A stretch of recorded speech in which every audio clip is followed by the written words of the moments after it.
ladies and gentlemen. Welcome to the theory and practice of the musical theatre, and today we are starting the first of 3 parts dealing with the history of the genre. Very brief overview of the history of the musical theatre, and this is going to be quick. There's going to be a lot of names, a lot of titles. If you are completely new to the musical theatre, you don't have to watch everything, you don't have to explore everything, but if you are a little bit more advanced, this is really where I strongly encourage you to give yourself a free rein and basically go and explore everything that catches your fancy. Any titles, stage productions, there are a lot of revivals of these shows. Many of them were filmed, so you can see the film adaptations. Sometimes they were filmed more than once, so lots and lots of the shows for you to find, to enjoy and to explore. I'm not saying I've seen them all. I've probably seen a big portion right now, but yeah, just go and explore. So the first part will deal with Broadway musicals and the American theatrical scene, and the beginning and the years leading to the golden age of Broadway in the 50s, in the 60s. So whatever happened before. I have already given you last week the links to 2 wonderful documentary mini-series. One is called Broadway, the American Musical. The other one is The Story of Musicals, more about the British musicals. And if you haven't watched them already, this is the good moment to start watching the one on the American musical, because they basically go decade by decade. So they start in the 20s, the 30s, the 40s, then the 50s. So probably if you want more of what I'm going to talk about today, the first 3, perhaps even 4 episodes of this documentary are very good. Very good thing to see. There will also be a lot of samples, a lot of fragments.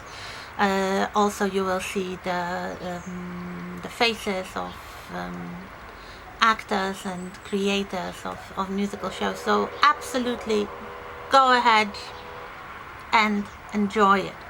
So if you remember from our very first week, before the musical, there was the Beggars Opera and the Savoy Operas and all those earlier types of musical shows, like the music hall or the revue or the burlesque.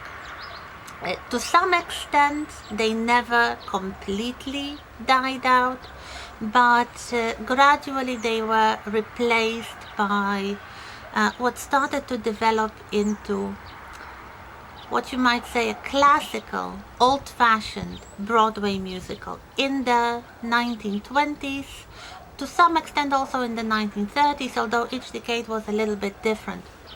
So of course, I hope you have seen already Showboat. This is the show from 1927, but it became such a game changer because it went against the mainstream, and the mainstream was optimistic, feel-good productions in the type of variety shows rather. So borrowing from vaudeville and other light entertainments. You are probably familiar with the term the Roaring Twenties. This is the moment when really modernity kicks in. After the First World War, people want, especially young people, want a modern urban lifestyle. So they want optimism, they want freedom from repression. It's very visible in the clothes, in the dances. So the music from the show definitely, of course, reflects that. So the mainstream production of the 20s would be light-hearted, optimistic shows for the tired businessman type. So escapist shows, such as, just to give you a few titles, Lady Be Good, Funny Face. The most famous type was a big style review, like the ones produced by Florence Ziegfeld, especially the annual Ziegfeld Follies. These were spectacular shows with a lot of beautiful performers and interesting dancing routines, elaborate costumes. This was what Broadway became famous for. Optimism, this kind of American interest. This is something that will return over and over in musical theater. The belief that a good musical must satisfy, in inverted commas, the American interest. So either show a kind of rags to riches story, or basically be optimistic and uplifting and escapist. So Showboat, which was a serious musical, despite of course the music being at times quite light-hearted, was much more serious in its tone, in its choice of subjects than the majority of shows from the 1920s. This is also, very importantly, the time when the talking movies appear. Cinematography has been developing for a couple of decades already, but they didn't have the sound technology yet. But from the second half of the 1920s, you start having the talkies, the films with spoken dialogue, of course, music, singing. The first ever produced talking movie was a musical called The Jazz Singer, about a young man who wants to sing in a jazz group. So this is also something very important. The 1920s are sometimes remembered as the Jazz Age. This is the time when the African American music, especially jazz music, becomes very popular, very fashionable. Everybody, not only black people, go to jazz clubs just to have fun, to listen to music, to dance, to socialize. One of such clubs in New York is the very famous Cotton Club.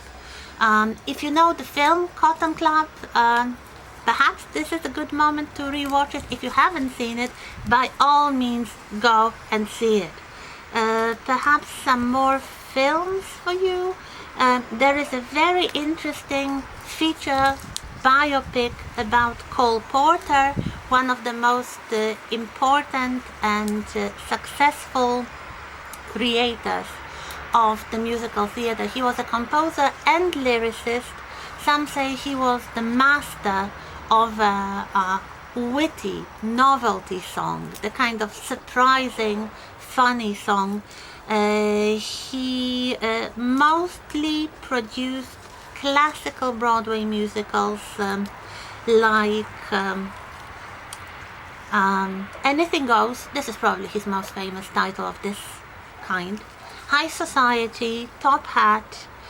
They were very often filmed very quickly. So Top Hat or Holiday Inn, this was basically filmed very soon. They were uplifting, funny shows in which music and dancing was important, but it was not used to promote the story. This was not really a musical play. This was a comedy, mostly a situational comedy with singing and dancing. So much so that there are, for example, in the case of Anything Goes, which is a kind of funny story happening on board of a ship. You have a big ocean liner and some people, mostly the couples, traveling on the ship. There are a lot of funny occurrences, mistaken identities. There is a romantic couple versus a comical couple. There are some funny, well, not really villains, like small-time crooks who try to steal something. So it's a kind of typical light-hearted comedy with a lot of singing, with witty song and dance numbers, but there are many different versions of this show in which, let's say, the songs occur in different order, or they are a different selection of songs from a very vast number of different songs that Cole Porter wrote. So if you want to see a classical Broadway musical, Anything Goes is a good idea. So we continue now.